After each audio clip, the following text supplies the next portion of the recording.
This right here is probably the least used feature in Wuthering Waves, the ability to climb walls. There's nobody to blame here either, especially considering how many other forms of travel there are. It's clear for any person who's played more than 3 minutes of Wuthering Waves that the exploration and overworld navigation in this game is absolutely unparalleled. And with every update Kuro has made to the game, they've only made it better, adding new features while limiting power creep across new character releases. But it certainly doesn't help that the only competition when it comes to exploration is everyone's favorite example of the sunk cost fallacy, Genshin Impact. Wuthering Waves' exploration tools and its overall player experience is so good that the industry leader within the Gacha action RPG genre, with nearly 4 years of operation as a complete monopoly, is now copying these features completely. Don't believe me? You only have to take a look at every single limited character release since Natlan launched. The only thing is that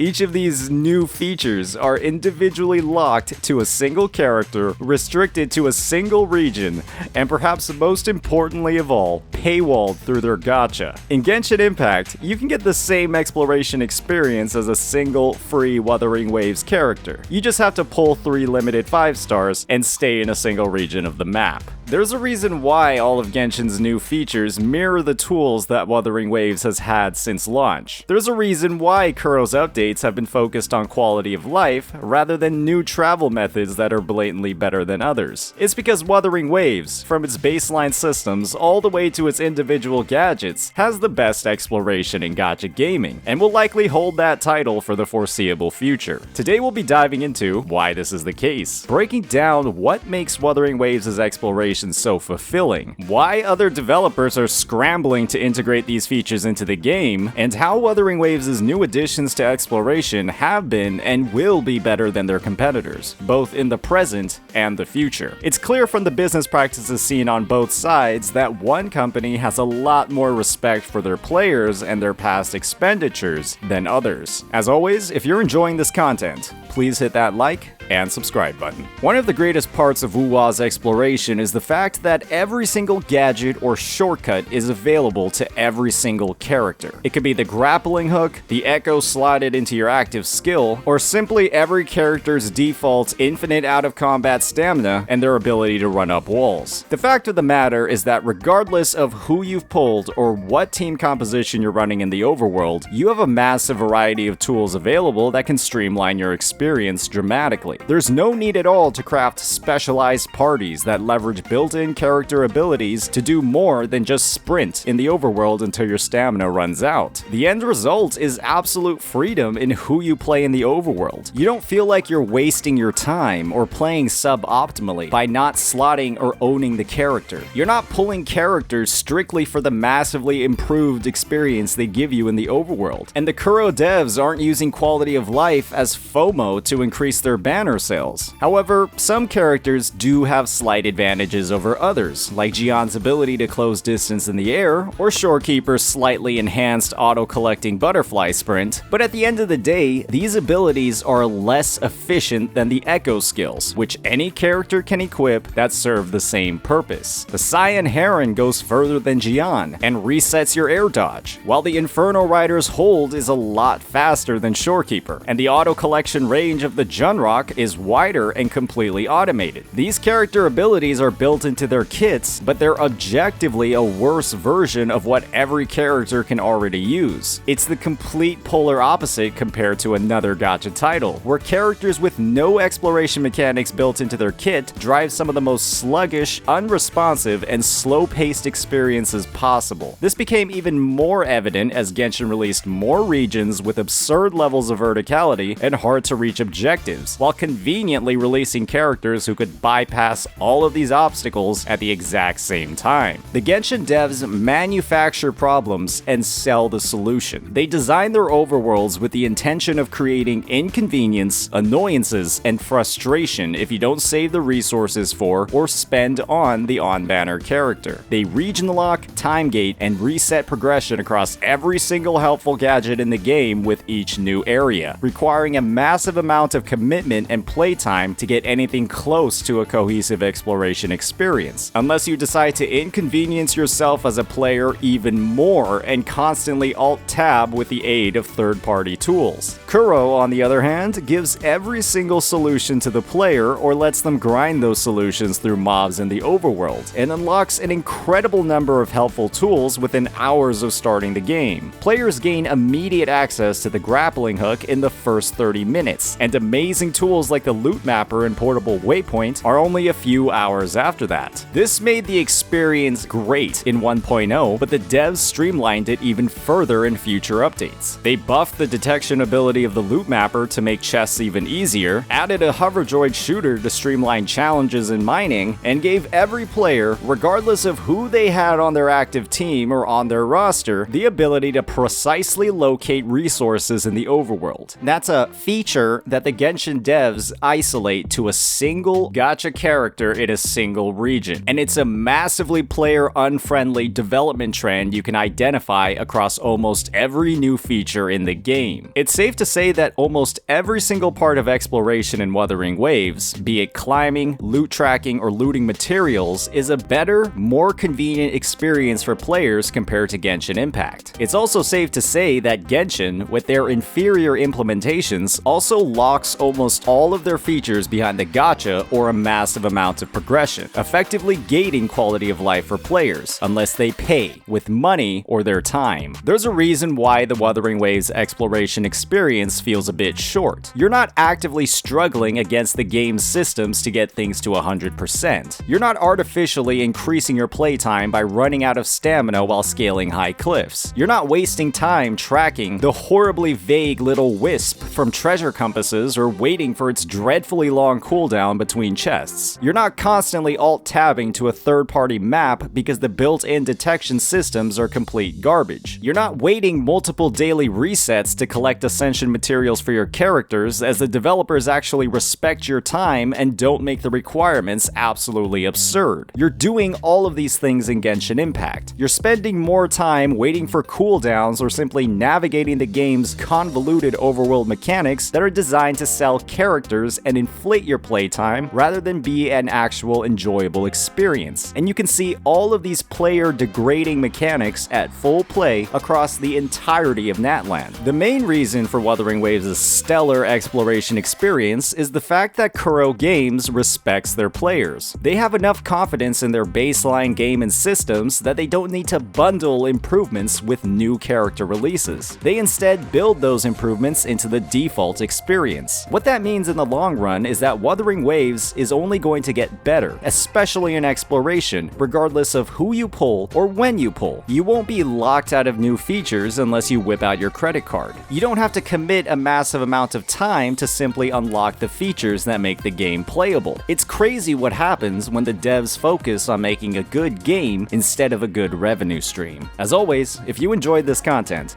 please hit that like and subscribe button. Peace out.